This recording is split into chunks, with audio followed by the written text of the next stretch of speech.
was a sea change because it was 5 episodes recorded on one day. We did them about a month ahead of broadcast, and it was on for 48 weeks of the year, and New Zealand loved it and hated it to start with. And there were many letters from people saying, what is this nonsense? But they sort of liked it. So there were only 2 channels. And it's funny when I talk to my kids about this because things have moved on so much since April '89. But there were only 2 channels. And I remember when the ratings came through on the facts, we were so excited because we bumped off the news, which was hitherto the most watched program. But it was an interesting thing in the fact that we all had to work in a different way. It was a great family. We did 1,000 episodes of that show, and with a great crew, run out of Avalon, we'd shoot it once a week. So I lived in Auckland, worked in Wellington, and just lived my life up and down the main trunk line. It was a great show. It was really fun. In fact, New Zealand were the only country in the world to can the show, which was unusual. Previous to that, it'd run on in formats for many series. But it moved to TV3, and I didn't go to TV3, I stayed with TVNZ. A little known fact is that I wasn't really ready for fame, I don't think. I got all the mail and I would open it, and some of it wasn't kind. And after about 3 months, I said to the producer, I'm sick of sort of reading things where people say, who is she? She should be quiet.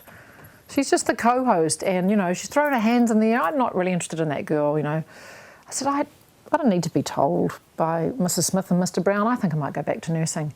And he said, if I were you, I'd just hang on, just wait for a month, it'll probably get better. And it wasn't for ages that they told me that. She started sifting through my mail and only giving me the good stuff. So of course, after a couple of months, I thought, people must like me. But I think people just got used to me. When I think about it now, the inner feminist in me goes, I can't believe I was in a beauty contest, which Miss Universe New Zealand was, and I was a quiz show hostess. Both things sort of don't sit with me very well now, but it was sort of time and place, and I think, especially for Sale, I think I was in many ways a bit of a push. I didn't just stand there quietly, which I think people liked me in the end. I became a bit like the wallpaper. I got engaged, I got married, they shot my wedding. I had to wear an engagement ring a month, or a wedding ring a month actually before I was married, so it would fit in with broadcast. Hey, I'm married. It was really weird. A month before I was married, and then they dropped the footage in. So when Sale finished, and I didn't go to 3, I stuck with TVNZ. I had a few chats to them about, I only had a couple of minutes on Sale, and I'm quite good at talking. Well, I've got to be better at listening. And they said, we'd like to see you in some sort of lifestyle show, so stick with us and we'll see what pops up. And that's sort of where that sort of 90s Jude came from, really, where I got to anchor a lot of shows, talk to people, and I loved that. I really love hearing people's stories. I really enjoy talking to people. And that I guess is, that's what I like. That's what I enjoyed about that era. And then, being an anchor, and, someone would write you links, but then I'd say, okay, thanks, but, to the director, so how long's the link? A minute, okay, essence of that, good, okay, got that.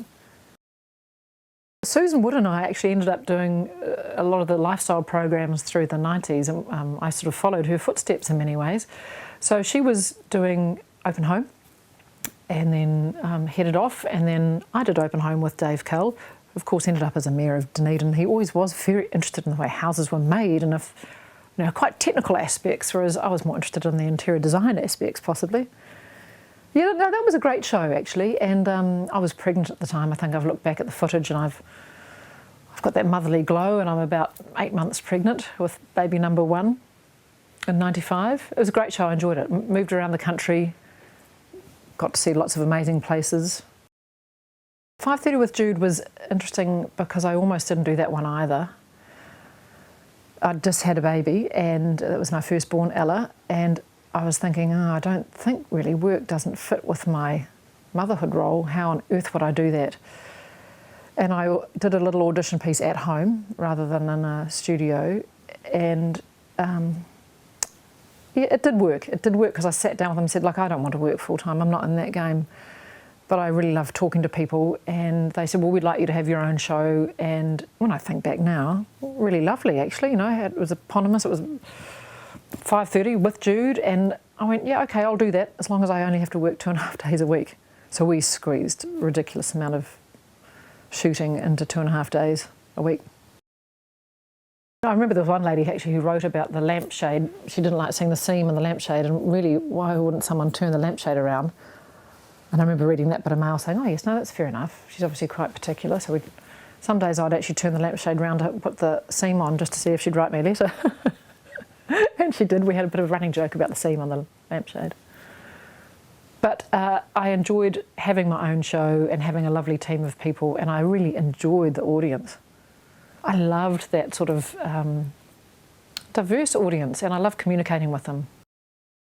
When How's Life came up, yes, they asked me to be a regular panellist, and that was interesting actually, because I knew Charlotte from a million years ago, and we both did modelling back in the day. She went on, of course, to do it properly. I just dabbled in it. But that was fascinating. So they had potpourri of all sorts of us. That was Paul Henry's first crack at the telly. And I used to say to him, I said, you can't say that. Well, no, say that, but, you know, I'll try and say something sensible to your random answer. But it was interesting, and I sort of saw my role in that basically as adding some good research behind some of the answers, but also it delivered with humour, you know, because nobody wants to go on.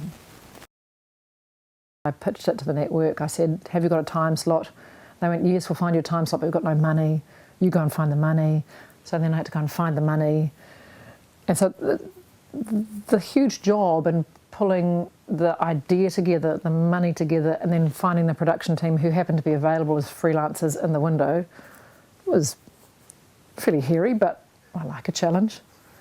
And also the thing I loved about that was dealing with Bernardo's, who are a charity run by some amazing people, and talking to government who didn't have money, but I said, can I take your messaging and bring it to life? Finding really good family counsellors who would just sit with families talking about the everyday stuff, not the sensational. It was at the time of super nanny and putting kids on naughty steps. I thought, oh, this is a nonsense. Actually, why can't we just talk about kids being good and good enough parents and just getting through the everyday carry on? So that was the ethos. So after 0 to 5 did a couple of series, and then I sort of sat on my hands for a year and went, right, I really got the media landscape keeps changing as it does, and I went, I think there's a bigger picture here, and I actually think with the research is very much the first 3 years or the first 1,000 days of a baby's life, which is in utero, and the first 2 or 3 years is hugely important. So once again I spoke with my government contacts and TVNZ, who put a little bit of money in, and I started talking to corporates and philanthropics to see if we could get a coalition where we could actually make some piecemeal content. Like, this is back in 2010 at this point. I was thinking, well, YouTube's quite a thing now. So we should be making little clips. And then I thought, well, the production pie only has this much money, so I'll make 10 episodes for you, TVNZ. I'll make, 50 little short form there and put them on a DVD.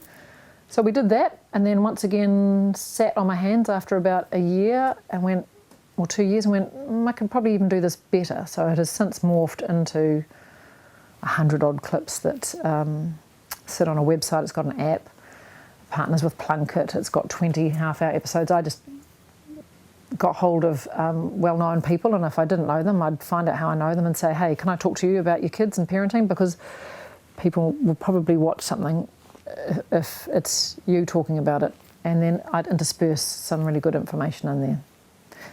And that's morphing too now. I've got to do more of a digital reach out. But I think that is the way that you need to collaborate. We can all only do bits of the pie, but you can make pretty good pie if you all cook together. Family Health Diary is a great one. It's potted on for so long, and that started, let me do the math on that one. I think that must have been early 2000s, I'm thinking. And it was just me to start with, and then of course, more than Jude, just rambling on about something, so there's end up with a potpourri of lots of people, and it used to just be television, then of course it went digital and print, and the prints died off and it's all digital, but I don't know, they seem to keep me on. I pop up here and there.